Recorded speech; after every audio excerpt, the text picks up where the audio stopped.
माझ्या वाचनाचा विषय आहे बाई पुराण, 2 अक्षरांची अफाट कहाणी. मराठी भाषेत एक 2 अक्षरांचा शब्द आहे बाई. बाई हा फक्त शब्द नाही हो, तो मराठी संस्कृतीचा स्वर आहे.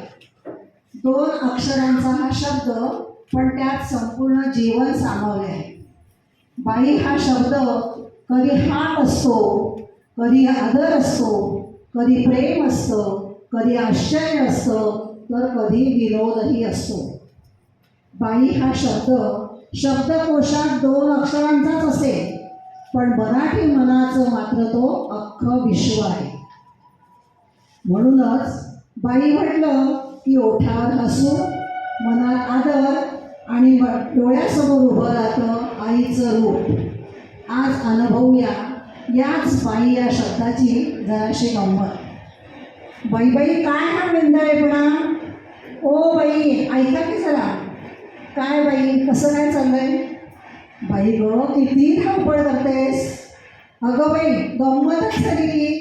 अशा वाक्यात समोरील स्त्रीला, मग ती मुलगी असो, वयस्कर असो वा तरुणी असो, सर्रास आपण बाई म्हणून संबोधतो.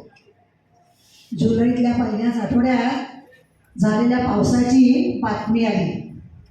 आत्ताच हाती आलेल्या बातमीनुसार महाराष्ट्रात पावसाची पातळी वाववरून हाऊ रोमॅन्टिक वरून अगं बाई बाई म्हणेपर्यंत पोचली आहे.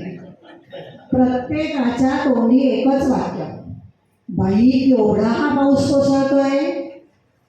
बाई आणि त्या विजांची मला भीतीच वाटते बाई. की बाई कोण बरं? नेहमीच प्रश्न पडतो मला. मग काय मोहीम सुरू केली. ती या बाई या शब्दाची पत्ता शोधायची. गोंधळात पडलात ना मंडळी तुम्ही पण?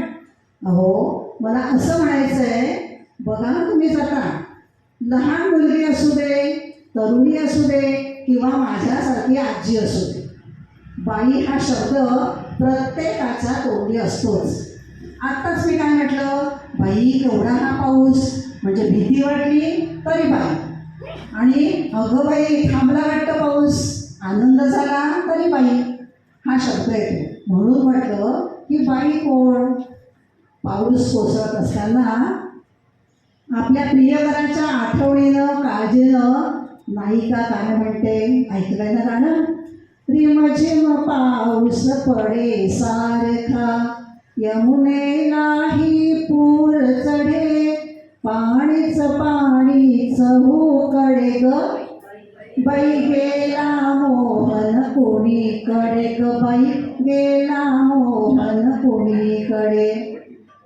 तर कवी अमीर एका पावसाळी कवितेत म्हणतात, बाई या पावसानं लावेली झिम झिम, बाई या पावसानं लावेली झिम झिम, भिजवलं माळरानं या पावसानं, बाई या पावसानं.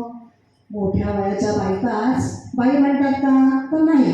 एखादी चिमुरडी सुद्धा गाण्यातून काय सांगते बघा, तुझी माझी गंमत वहिनी, ऐक सांगते कानात, आपण दोघी बांधूया ग दादाचं घर बाई उन्हात. दादाची तक्रार करताना सुद्धा बाई या शब्दाचा उगम कुठे शोधायला गेलं तर मिळतच नाही हो.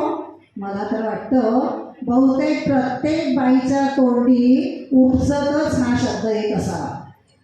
आमच्या वेळी नागपंचमीच्या सणाला एक ओवी म्हणत असू, दणा दणा आला मुरारी भाऊ आला, बाई मी जाते माहेराला, बाई मी जाते माहेराला, सासूबाई आत्याबाई तुमच्या लेकाला जेवू घाला, मी तर जाते माहेराला. बघितलं बाई हा शब्द किती वेळा आणि किती सहजपणे आला. हे गाणं सुद्धा तुम्हाला माहितीच आहे. कबीराचे विणतो शेले, कौसल्याचा राम बाई, कौसल्याचा राम. आमच्या खानदेशात आम्ही भुलाबाई बसवायचो.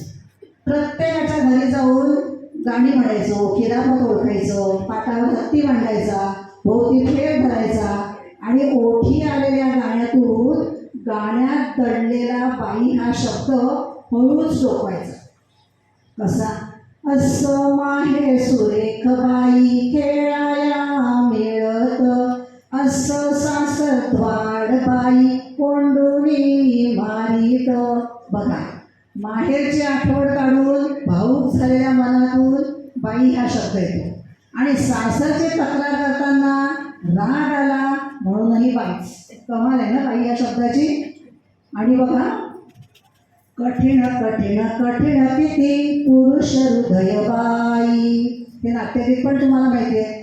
कठीण कठीण कठीण किती पुरुष हृदय बाई. मात्र आजच्या या सभागृहातल्या पुरुषांचं कठीण हृदय नाही, कारण ते कवी मनाचं हृदय आहे.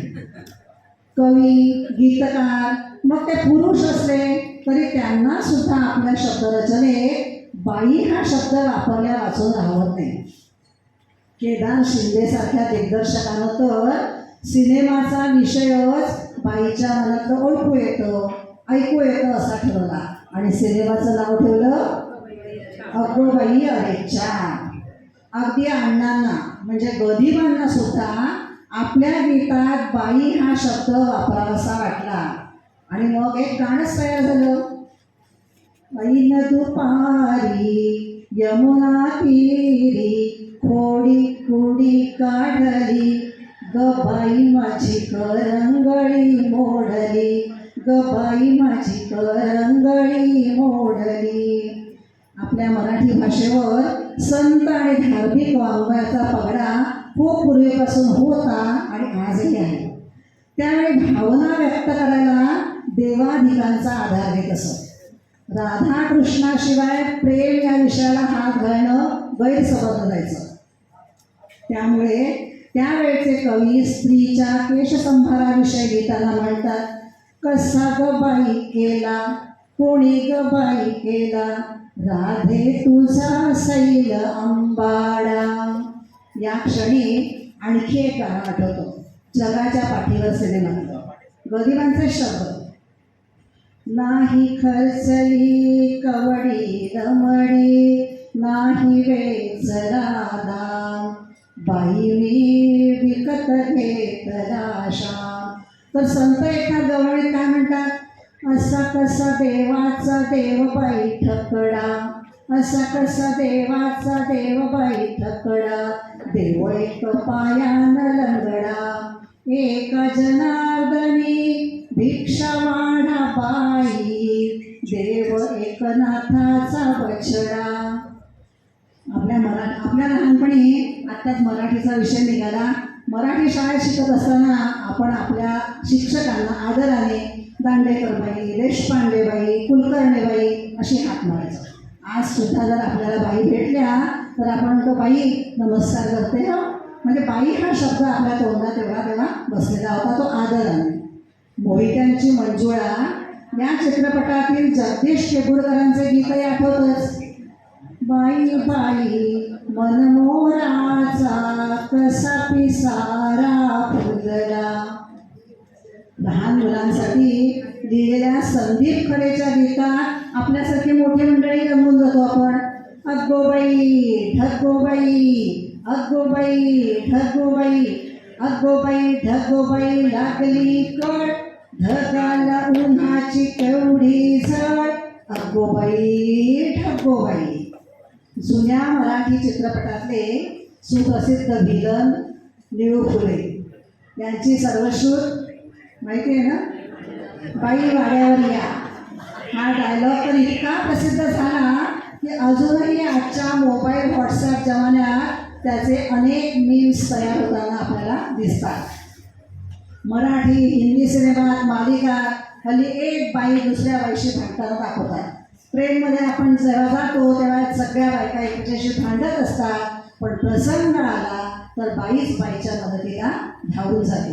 शेवटी काय हो, बाई म्हणजे कष्ट, बाई म्हणजे माया. घरची बाई हसली तर घर उजळतं.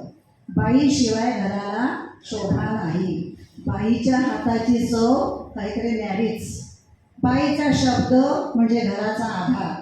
म्हणूनच म्हटलं ना, बाई हा केवळ 2 अक्षरांचा शब्द, पण त्यात संपूर्ण जीवन सामावलं आहे. तसं म्हणाल तर हे बाई पुराण म्हणजे न संपणारी कहाणी आहे. यात जेवढी तुम्ही भर घालत जाल तेवढी ही साहित्याची पंगत वाढतच जाईल. म्हणून जाता जाता मी एवढंच म्हणेन, बाई कधी आई, बाई कधी आई, बाई कधी ताई, बाई कधी मैत्रीण, बाई कधी सखाई, प्रत्येक रूपात प्रेमाचीच परछाई. म्हणूनच जगाच्या हृदयात आहे बाई. म्हणून बाई नुसती समजून घ्यायची नसते, तर बाई जपायची असते, बाई जपायची असते. धन्यवाद.